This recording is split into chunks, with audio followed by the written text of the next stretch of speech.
Anayekupenda hawezi kuteta, anakuona. Mtu wa Mungu, napenda nikwambie hivi, kumbuka ulipotoka.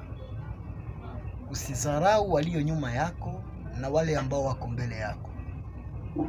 Leo unaanza vala sipere, unadharau mwanavala zilipendwa.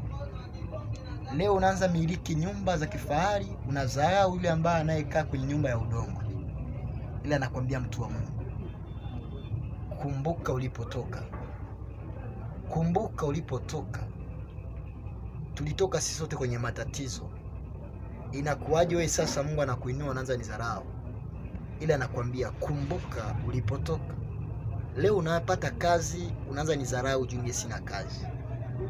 Leo Mungu anakuinua, unazaa, unaanza dharau wengine juu hawajazaa. Sio hivyo, kumbuka ulipotoka.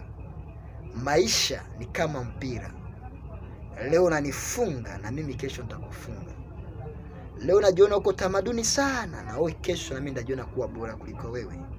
Ndio maana maisha ya mwanadamu anahitaji kujua ninatoka wapi na ninakwenda wapi. Kama Mungu leo amekupatia chakula, usidharau yule ambaye hajakula. Kama Mungu amekuinua leo, usidharau wale ambao Mungu hajawainua. Kumbuka unapotoka. Ubarikiwe sana na Mungu. Ni Evangelist Gloire Emmanuel ongea. Usikose kujiabone kwenye akaunti ya YouTube na kutumia ndugu yako.